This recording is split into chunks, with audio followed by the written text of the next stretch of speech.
Hi, my name is JJ. Welcome or welcome back.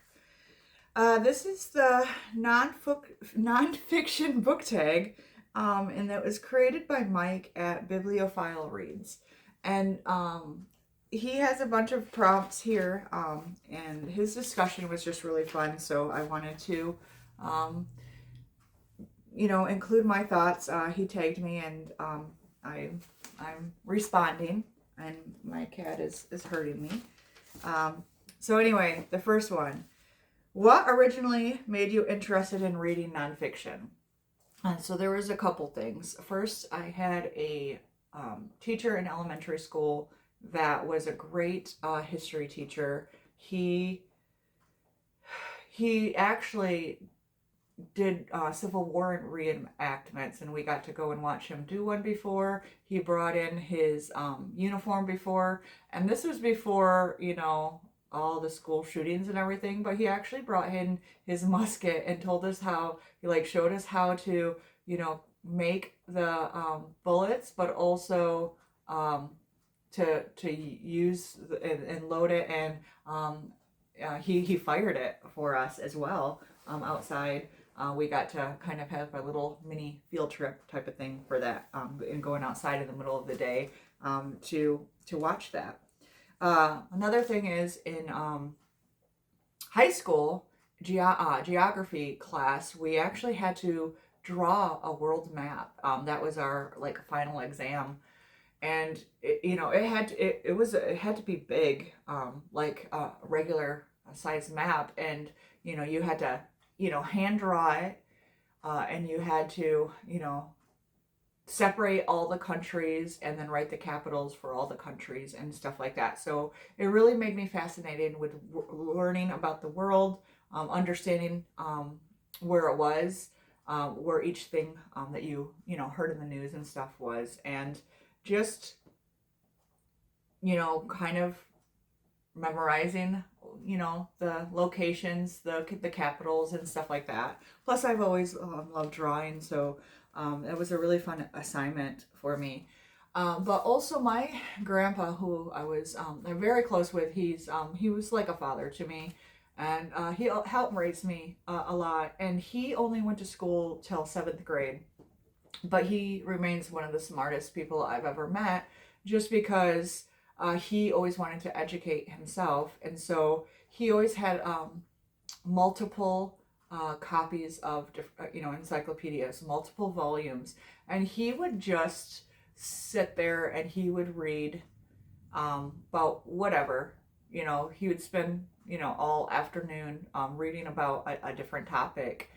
He had a dictionary, and he would read and learn words, and he's really good at spelling as well.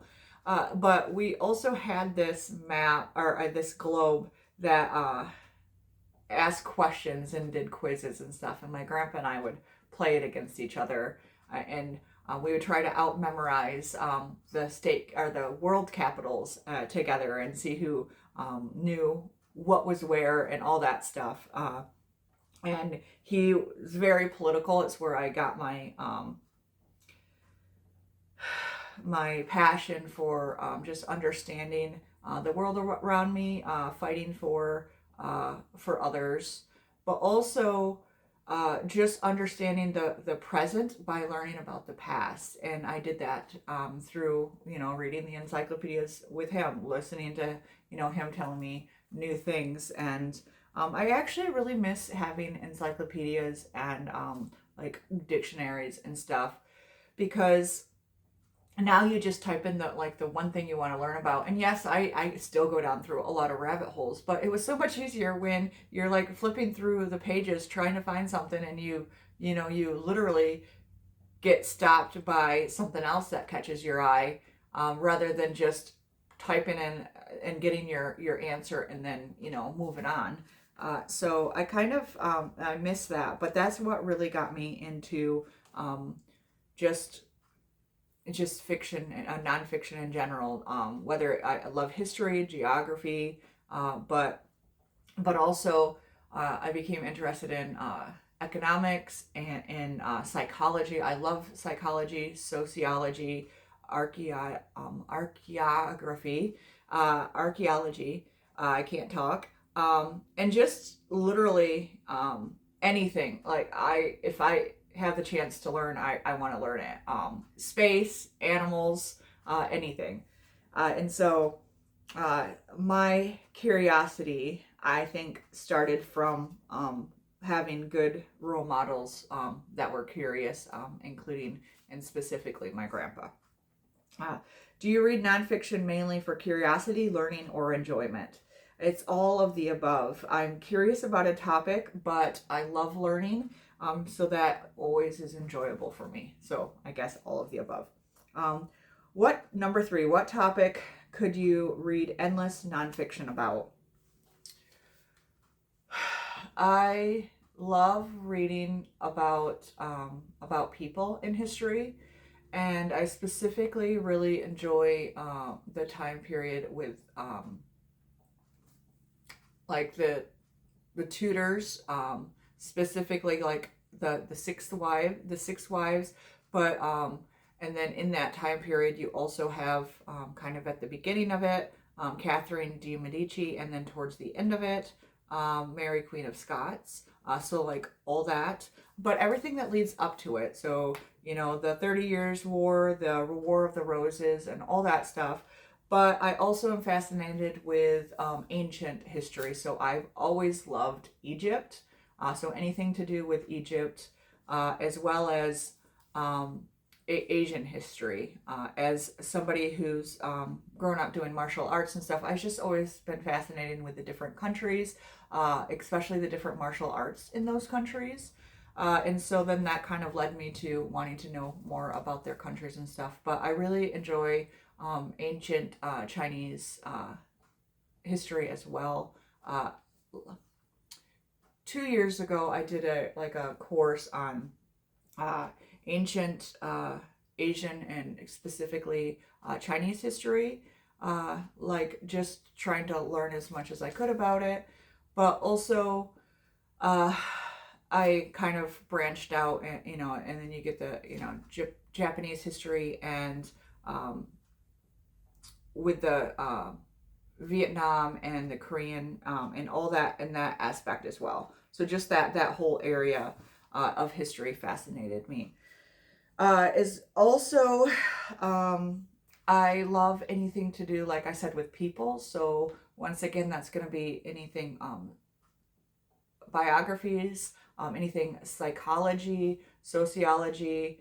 I also love sports, so I will read sports biographies at all the time, or even just books about sports.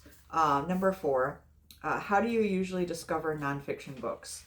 I look for my area of interest. I have some people on BookTube that I follow. One that I've been getting a lot of more recent history recommendations for, that I've really loved, is Ancient to Recent, the BookTube channel. He has some fabulous recommendations, and it's not stuff that I'm usually hearing a lot of people talk about. So I've found some really great reads from him. And I also would get I get the like an email list from Ryan Holiday, who reads a lot, and he reads primarily nonfiction. And I found quite a few good books from his as well. He gives like his monthly reading list, and yeah. Anyway, number 5, do you follow authors or topics when choosing nonfiction? Topics generally, but then if I find an author that I have really enjoyed, I'll look and see what else they've written, and I don't necessarily read everything that author's written, but I'll read the ones that they've written in topics that I've already enjoyed. So it's kind of a bit of both. Number 6, what nonfiction book stuck with you long after reading it? I'll say it again. It's been probably just in high school or right out of high school. I read Leap of Faith by Queen Noor, which she married King Hussein of Jordan. And that was the first time that I read anything about like international especially like hot topic issues that I had no clue about. And that kind of opened me up to understanding that there's different perspectives of things, but also there's so much that we were not told in school or did not fully understand. All these, the victor writes the history type of thing. So there was just a lot that I didn't know. And until I read that book, I didn't know that I didn't know it. So I guess that's what changed me. Number 7, what topic have you learned the most about through books? All the things that I learned has been through books. And then those books lead me to whether I'm like watching the documentaries or vice versa, watch a documentary and then want to read up on it. But most of what I've learned, I've read about. Number 8, what nonfiction book made you curious about something unexpected? I usually write these answers out beforehand instead of just thinking about them, but I didn't do that here. What nonfiction book makes you curious about something unexpected?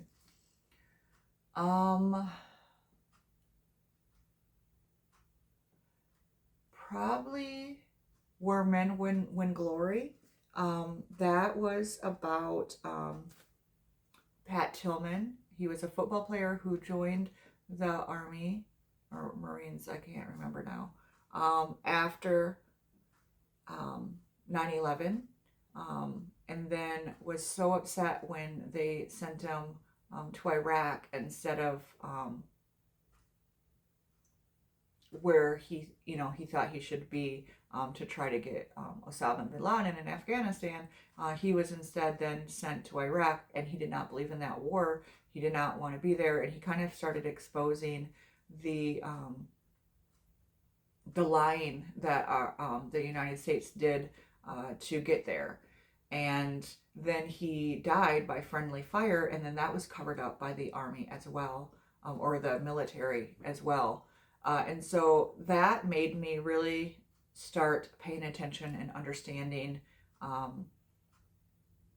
the way that we are lied to here. And I was in the reserves, the Army Reserves, and I was water purification. I did it because I wanted to help people, to learn something that I could do, anywhere, find clean water, make clean water.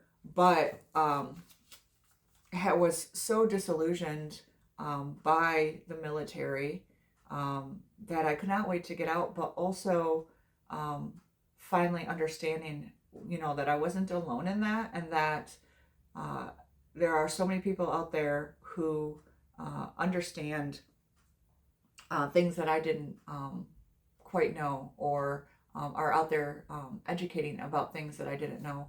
And so I wasn't expecting to really start doing deep dive on all the things that all the wars that we started, all the ways that we've all the coups that we've had to try to overthrow foreign governments. So then I read a bunch of other books, the economic the New Confessions of an Economic Hitman.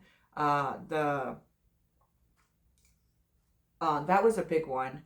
Just understanding all the coups, and that we actually do this for financial reasons, and not for all the reasons that they try to sell to the people, the populace.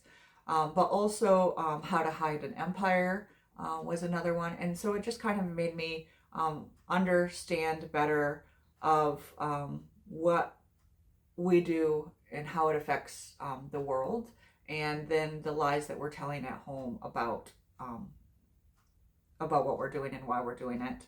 I didn't mean to get political, but that question was unexpected, and that's kind of where my mind went. So anyway, number 9, what topic would you recommend everyone explore at least once?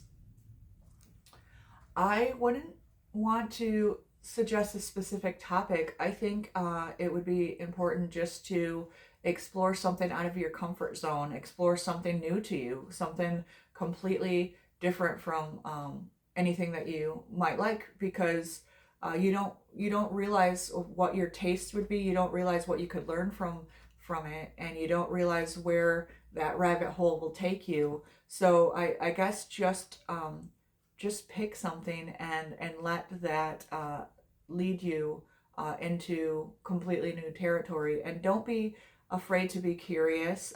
Don't be afraid to get it wrong, and or to learn that you were wrong.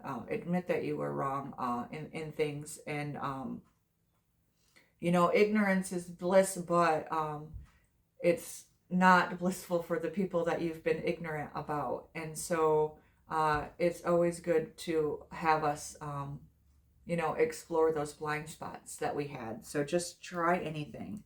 Number 10, what nonfiction book would you recommend to curious readers? I just mentioned a couple. I would recommend those.